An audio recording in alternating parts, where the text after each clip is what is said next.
Hello everyone. I'm really excited this afternoon because we're going to be chatting with Neil Dutson. And I've known Neil a while and he is truly special and an absolute guru of diamonds. So he's going to be joining me in a minute and we'll be having a great chat about his career and life and everything that's made him special. So any minute now. It says he's waiting. So obviously Neil is Dutson Rocks, but he's also the founder of Eden Rocks. And here he is. Hi, Caroline. Nice to see you again. Good to see you. How are you? Very well, thanks very much. Looking forward to this conversation. It's actually my first time, so if I appear a little nervous, don't worry. You won't be nervous. Not with me. Well, I was just thinking today, how long ago is it that I met you? Because if I remember rightly, you were with one of your clients at a fitting because she was wearing one of my gowns to her wedding. Is that about 10 years ago? No, it's 6 years ago. Wow. So 6 Christmases ago we met. Yeah, oh, so fantastic. not as long as well. Yeah. Winkworth was the surname. Winkworth, okay. I don't remember her wedding dress, but I just do remember the whole experience of meeting you there while you were waiting for her. That's right, yes. I think I delivered her wedding rings that evening. Yes. And you were fitting her dress and your team were there. And so I delivered the wedding rings and then you and I got into conversation and that's where we are today. I mean, it's fascinating. That's where we met.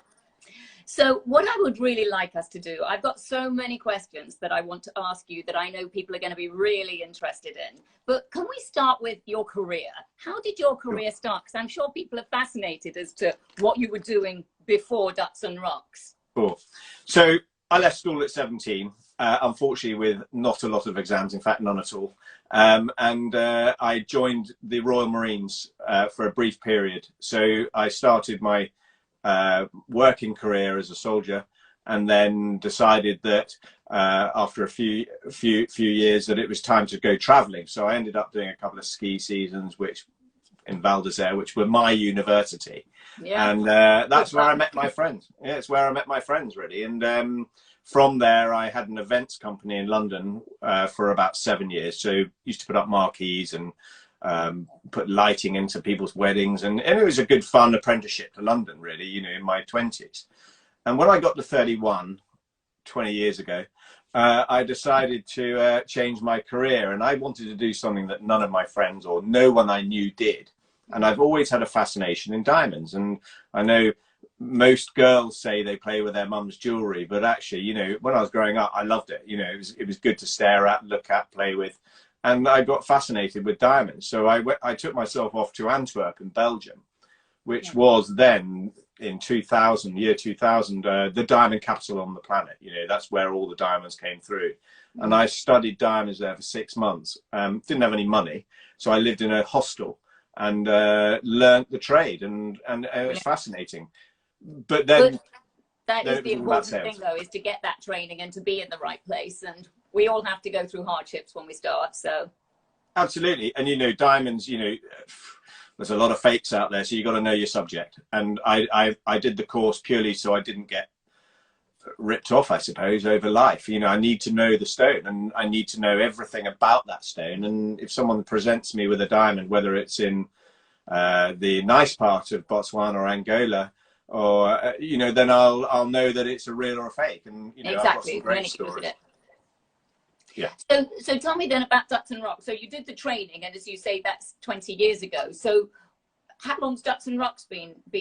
Yeah, so Dutson Rocks was formed shortly after that. So 2000, late 2001, early 2002, and it was at the right time because all my friends were beginning to get engaged. Okay. And it was a good thing to do. You know, people would get engaged and would ask me, you know, oh, by the way, you know, 6 months ago, a year ago, you were putting up marquees. What do you know about diamonds now? And luckily, I'd done all the training and I'd learnt the stone, and that was the right time. Then the problem was finding a jeweler to work with me because being Anglo-Saxon, it was a very difficult industry to get involved in. Because it's predominantly other races, and it's really hard. But once you're in, you're accepted, and it's a really interesting way of life and a job. I love the job. I love travel.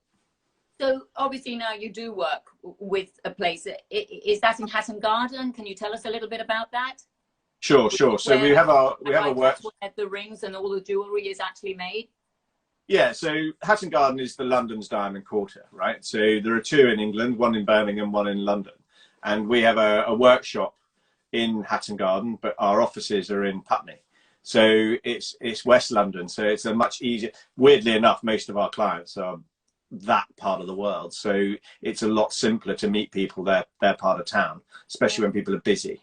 I started my business, purely is going to see people at their offices. So I was constantly in Goldman Sachs pre-2007, but I think I've been back twice since 2008 because the financial crash. So, it's fascinating how I started it. I literally was the guy on the street, and I wrote to a lady called Lucia van der Post, who writes for the Financial Times, and said, look, there isn't another one like me out there. I don't have a shop. Will you meet with me? So it took me ages to get her for lunch, but I met her for lunch and she loved my story. So I built up this brand really on the back of Lucia, and then and told people about it. And I still get calls today from that article in 2004. That's incredible. I had no idea. We obviously had never discussed that before. And clearly along the way, you've now obviously met Spencer Matthews, and you then set up Eden Rocks. So tell us a little bit about that, because obviously that's diverting slightly from the Dutson Rocks. Yeah, so Spencer and I met because he approached me as an introduction via Hugo Taylor to make his engagement ring. Now, I'd made Millie's engagement ring already with Hugo, and that was the meeting. And so we met in London, and we decided that we would go down a route that Vogue, his betrothed to be, wanted. And Vogue has a fascination with bridges. So Spencer wanted to build her bridge, and we did. I mean, it's one of the largest, most stunning engagement rings that we've made to date, actually. So Spen and I got on so well that we decided to form a business. And the business is targeted really at his family hotel, which is over in St. Bart's, hence the name Eden Rocks, because the family hotel is the Eden Rock Hotel. And we basically supply the Eden Rock Hotel with their jewelry. So Spencer and I formed a great relationship. Weirdly enough, we've got a board meeting tomorrow. We're going to catch up. COVID-19 has really hankered our meeting up because we get on so well. We're quite alike. There's 20 years between us, but we get on very well. Oh, that's really nice. It's so great to be in business with people you get on really well with, because it's just such an important part of the whole thing, progressing and doing well. So that's fantastic. And St. Bart's and the Eden Rock Hotel is fabulous. Yeah, and Spencer's really changed. He's such a lovely person. He says himself that he made questionable TV for years, and now he wants to be more of a CEO role, which is great because he's got several other businesses. I just slot in on the more sexy business, I suppose. So tell us a little bit about designing the jewelry. Do you personally design the jewelry as well, or do you have another designer and you're actually just creating and bringing to the diamonds into it? How does it actually work from that perspective? It's more of a 50-50 relationship there, really. Often I have designed jewelry and normally led slightly by the client. So if someone hypothetically says, oh, my fiance loves a bridge, then we'll build a bridge across her finger. Otherwise jewelry isn't. I think jewelry, I'll be brutally honest, I think it should be I'm a big fan of simplicity. I love simplicity. I don't like something too busy. So I'll gauge the client. Normally it's the men that I meet, and normally I'll try and gauge their sort of thought process and how they look, and how they. I look at photographs of the couple and try and gauge the sort of process through that, because most men have no idea, and I love that. I love steering them. So yes, I do get involved in the designing. Well, I was going to say that. Do you usually meet the man who rolls in and says, I'm about to ask her to marry me or something like that, and I want to have the ring, and how does that process start? I presume it's Absolutely, yeah. with the man. Yeah, mostly I'd say 80% the men.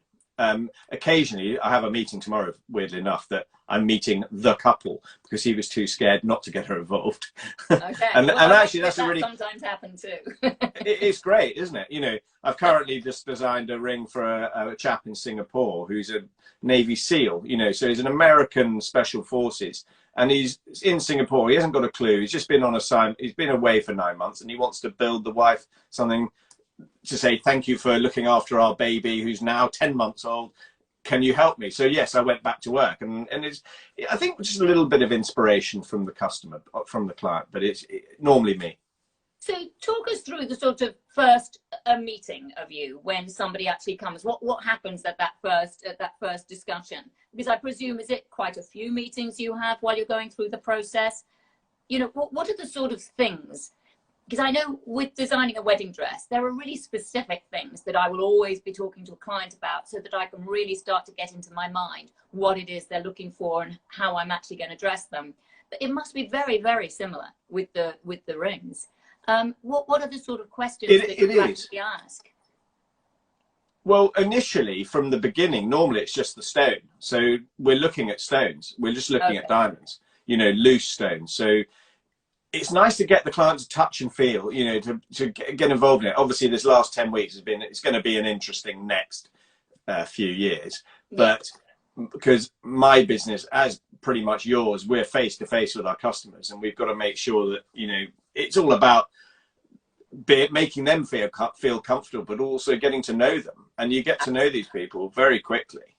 And making and so it's the first meeting initially is about gauging, you know, let's look at some stones, let's gauge your budget, let's have an idea of how we're going to do this together. Do you have an idea of what you think it might look like?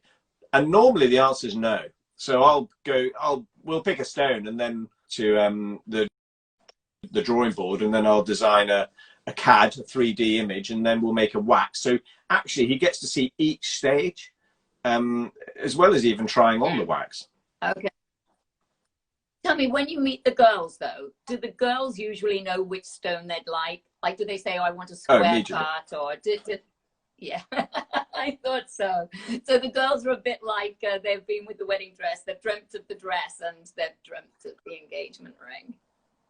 Absolutely, but interesting enough, normally I'll get to a stage where, so for instance, tomorrow's meeting, I've got two, one with a couple and one with a single, with a guy, and he knows that his fiance wants a cushion cut. So there's no point me turning up with emerald cuts. I'll turn up with 5 or 6 cushion cuts, and he can look at them and decide, and I'll talk him through each one and educate him on each one. Yeah. And then we can decide and make a decision that way. So when they come to meet you, is that in Putney, or do you still go and see people if they want to meet you, say, for instance, at a hotel? Like, how does that work? Do you? Yeah, so usually it's the secure vault we use in Hatton Garden, which is in our workshop. So we have a secure area. It's, you know, it's still a very dark industry, as you can imagine. If, you know, there's no point us tweeting, "Oh, I'm going to meet so-and-so at 5 o'clock." All my, for instance, all my social media is an hour behind. So, you know, I'll always make sure that I've left the venue, or if I met someone at Claridge's, I've already left, but I might Instagram it an hour later. So yeah, it's just common sense. It's just common sense. But yeah, a lot of people ask me to come to their homes.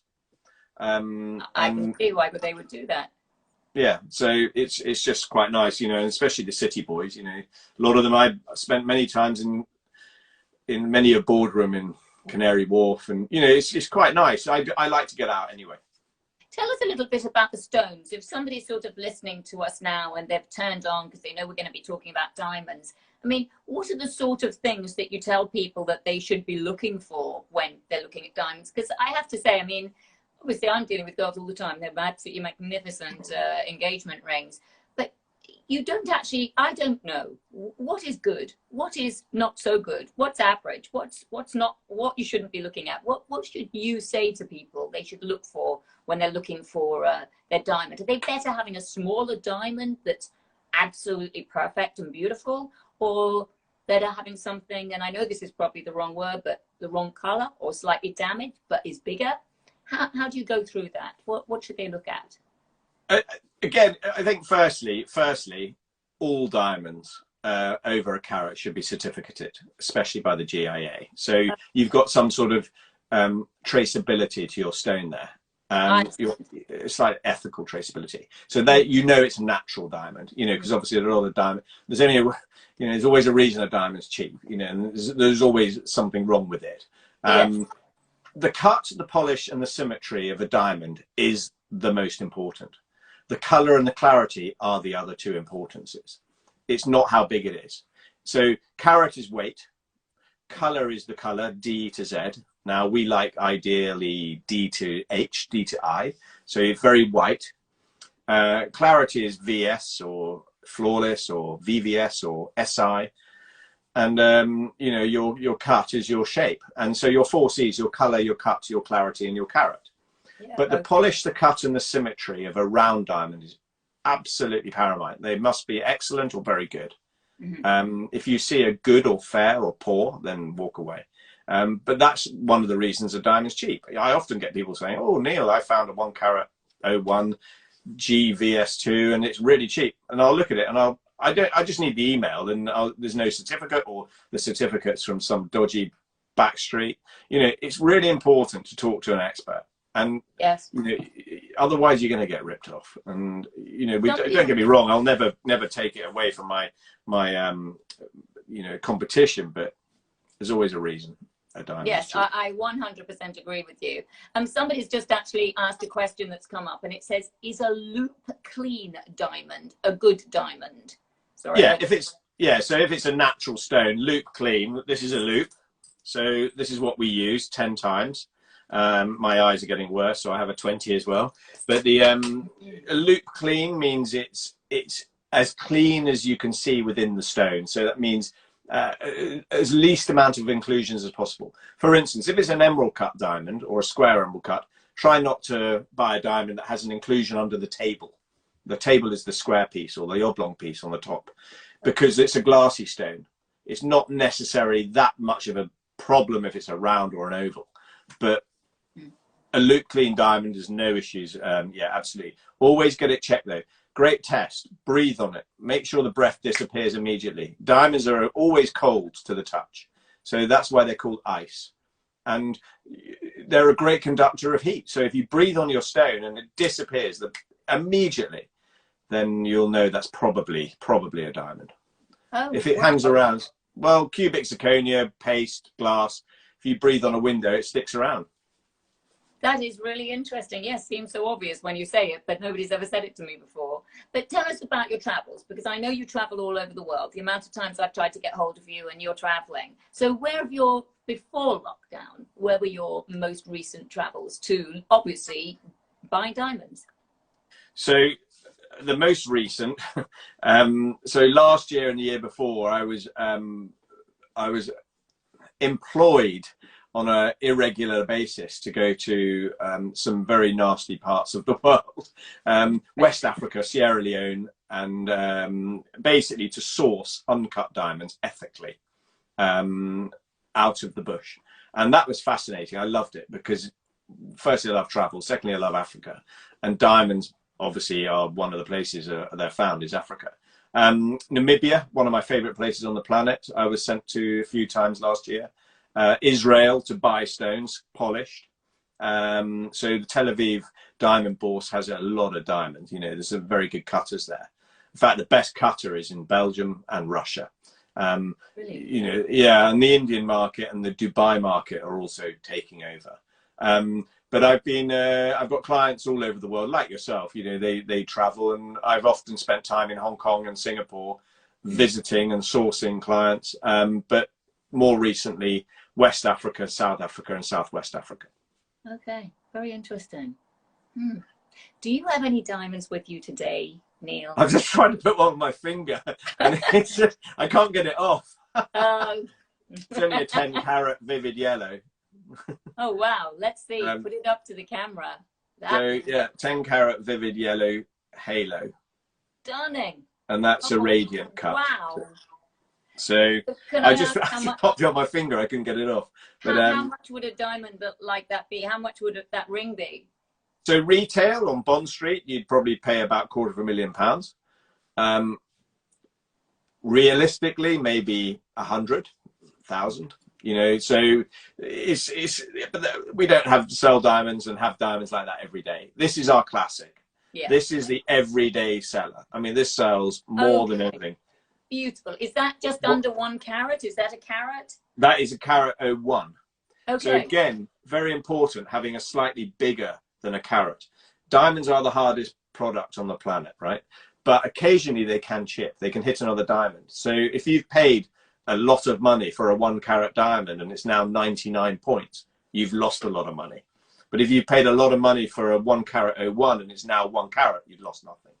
So it's, you know, that is our everyday classic, you know, very, very simple as sheep. I love it. I think it looks beautiful. And so can I ask approximately what would that diamond? So that's an E color VVS2. That's £7,500. Again, if you bought that in a shop on Bond Street, you're probably paying twice that. Mm. Same ring, exactly the same ring, but with an oval. Just lift your, yes, perfect. When you lift that's up an that oval halo. Great, we can really see it. Stunning. Yeah, so that's a really pretty, same style, low. I love a low setting, and again the same ring, but with a square emerald cut, which is my favorite cut. Oh yes, I love that. So very 1920s, late 20s, early 30s, very classic. So how much would the square cut be roughly? That ring you have there.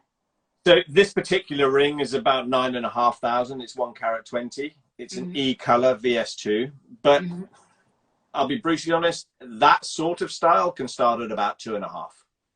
Okay. So you don't have to hurt, you know, there's no point having an evening job just to pay for the engagement ring when actually come to me and we'll chat. That's fantastic. That's what I wanted to ask. So girls can sort of be encouraging, if they're watching now, their fiance to come to you if they have 2.5 or 4,000 to spend, and totally. they're not looking. No issues. That's no great. issues. And obviously they're getting just so much a better price than if they're going into the retail world, which is absolutely fantastic. Absolutely. And the same with wedding rings. You know, I've sold loads of wedding rings this last 10 weeks online. And, you know, people think, oh, it's too expensive and it's got diamonds in it. Actually, a full wedding ring, 1.5 millimeters with diamonds all the way around, 30 points of diamonds, you're looking at about £700, 750. Yeah. So it's not going to really hurt. Yeah, you can stack them up, Caroline. I like one. Go online. But you know, I've sold black diamonds in rose gold. I have one here. So these are very classic, very stackable black diamonds. You know, you're looking at £700 for 18 carat rose gold with black diamonds, and you can stack that up with white diamonds, with champagne diamonds. That just have fun. I think when they're stacked, I really think wonderful, that's good. 3 or 4 together, beautiful. Absolutely, yeah, it's stunning. Stack them up. So is it a difficult question, as we're talking about the cost, when people come to see you, to sort of get to the price that they are hoping to invest? Or is that just sort of all part of the course? Because I bet people aren't really aware. I would imagine it's much the same as it is with the wedding dress. People come in, they understand they're coming to have something created for them. They're not really aware of what you're talking about from a price point of view. Is it similar when you actually meet with your clients, first of all? Yeah, I'm really bad at trying to, it's important because you have to talk money at some stage, but I will always do it very subtly, and obviously never in front of their fiance if they happen to be there. And we'll have either a WhatsApp chat or we'll have a phone call or an email, and I'll just be brutally honest. I say, look, you know, do you have a budget? Because I know you want a 3 carat and you've only got 5 grand. You know, let me advise you and let me show you this, and can I put this? And normally they'll come round and go, oh yes, but because, you know, a lot of these girls at the moment are going online and they're going to these American Instagram sites, and you know, it's big bling, massive, but it's not necessarily real diamonds. You know? No. And they might not be natural. You know, there is now, you know, one can buy heat treated. One can buy a man-made stone, you know, and obviously, yes, it's still a diamond, but it's not a real diamond, is it? But it's not a real diamond. Every girl wants a real diamond. Well, it is a real diamond. It's just a Best real friend. man buys a real diamond, doesn't it? Must remember that. So how long does it in actual fact take from the time of actually, let's say, meeting you for the first time, coming up with the final decision of what it's going to be, to actually having a completed designed ring that you are ready to actually, you know, give to the client? How long does that whole process take? I always allow about 3 weeks. So okay, so not too bad. It's pretty quick, and normally it's done quicker, sooner. Okay. You know, we're very lucky because we've got everything in house, so we don't need to outsource. So it's really exciting that to see someone come in and choose what they love, and then meet with them again a week later and show them the wax that it's going to look like, and they can try that wax on and go, wow, that's pretty cool. And then from there we make the casting or the handmade piece, and it's just in its rough form. You know, often girls come in and try it on in its rough form. 4 or 5 days later, it's now polished up, reset. It's the size she wanted it, and there you go. She can walk away with it. He can get down on bended knee, or she can walk out. And normally it's within 3 weeks. If you think there's 5 working days, it's 15 days. And I'm sure it's always a big smile and a happy girl who's walking away. That's the beauty about this job, I guess. I mean, that is one amazing thing. My job, I only meet people when they're happy, or they've been in trouble. So what time is the busiest time of year for you? When are you sort of normally, forgetting lockdown, the absolutely busiest? See, that changes every year, and it's random. It's really random. You know, there's no season for getting engaged. It's often planned, or it's spur of the moment, and it's kind of quite random. I mean, you know, I've always taken August off, but last August I had my busiest August, so I actually had to keep going back into London. And the reason I take August off is, firstly, I have 2 children, 2 boys, and they're young. But secondly, the diamond industry closes down worldwide. And so if someone decides to get engaged on the 1st of August and want a ring by the 15th, then I've got to get back to work, right? And that doesn't, I don't mind that. I like that. Work's work. But you know, and it's not like I sell diamonds every day of the week. You know, Spencer and I don't sell diamonds every morning or every evening. It's not like going into a food shop. You know, it's not going to Waitrose for your diamonds. You know, it's a thought out process, or it's spur of the moment. So there isn't a season. I've never sold anything on Valentine's Day apart from this year, and that was to a pop star, and that was it. That's in 20 years, and it's random. Every year is different. I might have a really great February, but I might have a really bad February year later. Do you do a lot of things? Do people come to you, do people come to you, say, for instance, for the ring, and then later they come back and they want something to match and tone in for a necklace, you know, for some special birthday or anniversary, and I don't know, maybe they go and have something that could go with the earring, so everything sort of starts to tone in and have some sort of...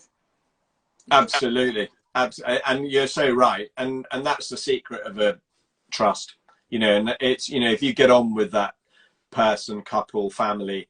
I mean, I've had families buy, for every single daughter, you know, it might be matching earrings, or, you know, let's say, you know, we've designed these earrings, which are beautiful little studs, and you just have a little jacket, a halo jacket.